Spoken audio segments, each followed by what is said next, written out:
2010 Lexus RX350 quick video on how to replace the front sway bar links. Since I will be jacking up the front end, I went ahead and placed a block behind the passenger rear wheel. I'm going to start out on the driver's side here. So let's go ahead and jack it up. I'm going to go right underneath the pinch weld here. And if you notice, there is an arrow where they want you to place your jack under here. I'm going to go a little bit to the right of that. That way I can get my jack stand under there as well.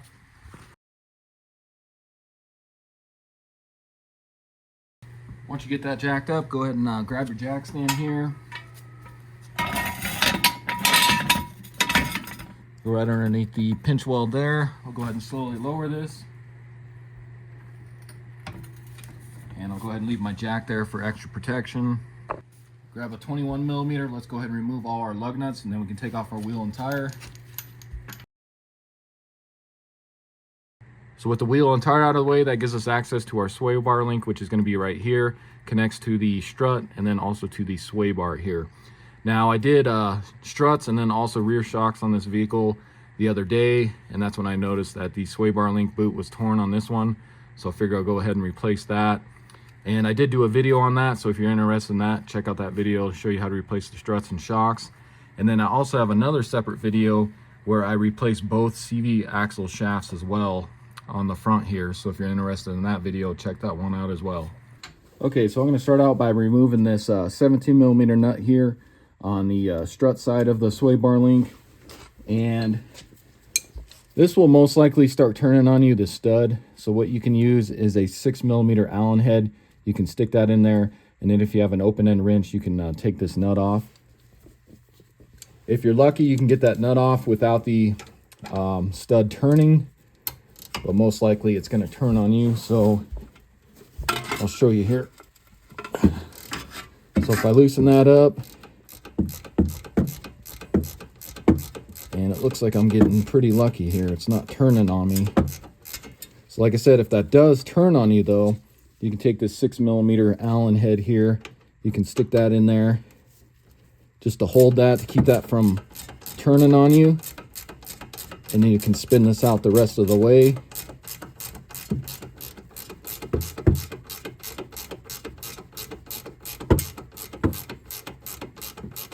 And I think what's happening is it's putting pressure, because you can see the stud is kind of at an angle, so it's kind of putting pressure on it to keep that from turning.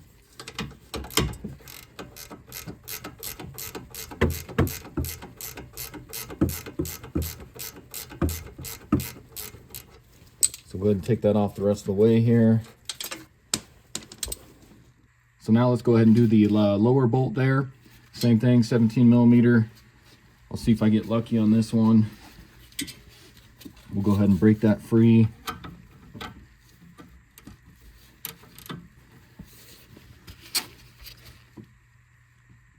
That one's a little tighter.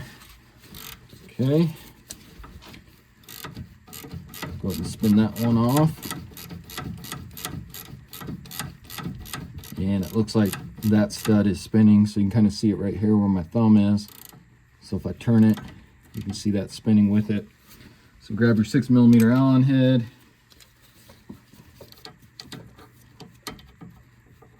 Go ahead and stick that in there.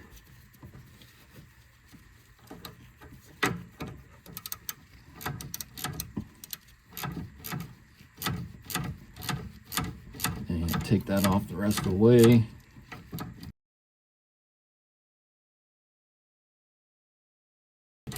Once you get it towards the end there, usually you can spin it off by hand here.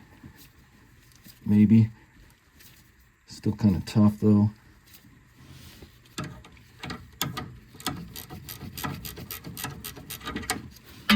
There we go. Let's pull that nut off. So to get the sway bar link out, you can't just remove it because there's pressure on the sway bar. So what we need to do is place a jack underneath this lower control arm. We'll jack it up a little bit, and then we should be able to remove this sway bar link. So just come down below here. I'm going to use just a small jack that I have. If you have to, you can go ahead and pull your jack out from under the pinch weld there. And I'm going to place it right up here underneath the control arm, and then we'll see how much we need to jack that up to get that sway bar link out of there.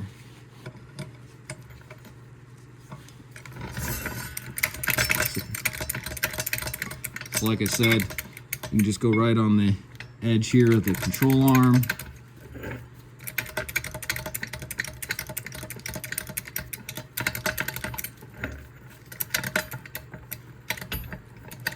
It's about right there and you'll be all right. Go ahead and jack this up. I'll go ahead and move my camera so we can see how much we need to go up with it. So you can see our stud is still kind of tilting downward, so keep going up with this. And you can see it's starting to straighten out. So I'm going to say about right there. Then you can just pop this out. Same with your lower end there. Okay, so let's take a look at our old sway bar links and then our new one. So if you notice on the old one here, the boot's torn and it's just kind of wore out. I noticed this the other day when I was replacing those struts. So I'm just going to go ahead and replace both sides. Ended up going with these Moog K90344. It's going to be the same part number for both sides. And I got these off of Amazon. I'll put links in the description for them. But I really like these Moog sway bar links. They're really like heavy duty. Plus I like how they include grease zerks for both sides. And then they also have this back nut here, which you can get a wrench on. That'll prevent this stud from turning, unlike the original ones with the Allen head there. So let's go ahead and get this on. So go ahead and remove both nuts from the studs. We'll go ahead and get that fed through the bottom one there, and then up through the top. And you may need to just bring this down just a hair, however you need to do it to get that through. Oops. Once you get that through on both sides, go ahead and grab your two nuts here. We'll get those screwed on. Now these are going to be 18 millimeter instead of the 17 like the factory ones.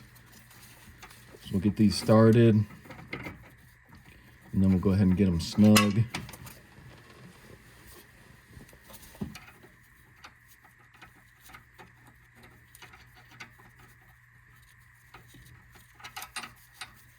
If I can get this one on there. There we go. So to make this easier, I'm going to use a 18 millimeter socket wrench. I'll get on that nut, and then I'll use a 18 millimeter open end wrench to hold that stud if it starts spinning on me.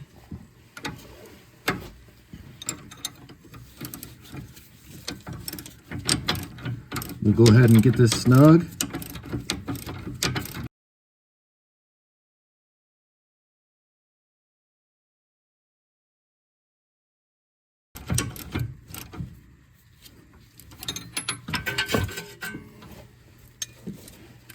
And then same thing for your top one here.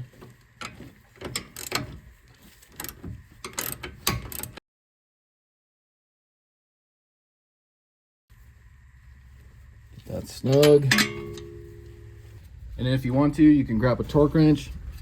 We're going to torque that to 55 foot-pounds.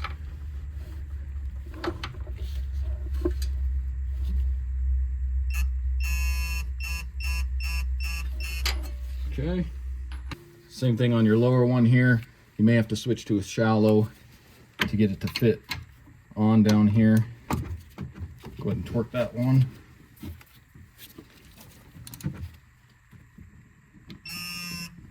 Okay, just like that. Next, you want to go ahead and grab a grease gun.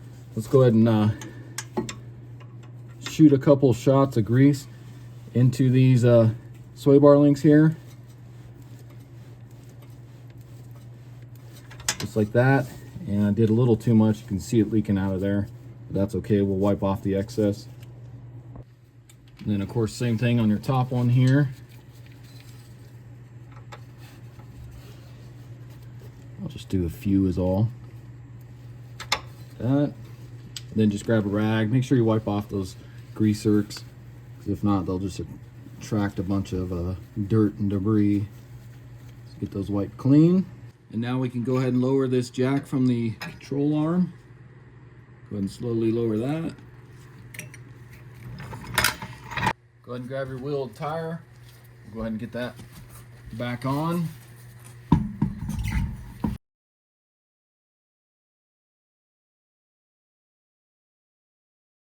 We'll go ahead and jack this up so we can get our jack stand out of here. Go ahead and slowly lower it.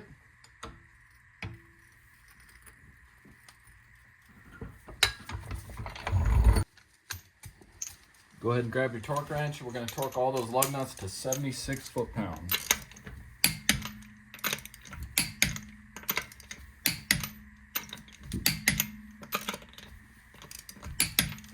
Okay, so with the driver's side done, I'm going to go ahead and move on to the passenger side. I'm not going to record that because it's going to be the same exact procedure. So let me get that done and then I'll come back. Okay, so as you can see, got the passenger side all done as well. Same exact procedure, no differences on this side. And if you take a look at the old one here, you can see that the boot was split on this one as well, and it was starting to leak grease. So good thing I replaced both of them. So I'll go ahead and get this wheel and tire back on. Okay, so I got that wheel and tire back on and torqued down. So that's all there is to it. Again, this was a 2010 Lexus RX350. Went ahead and replaced both sway bar links. Super easy to do on this car. So hopefully this video helps you out. If it does, hit that subscribe button. Check out my other videos. And I'll see you next time. Thanks for watching.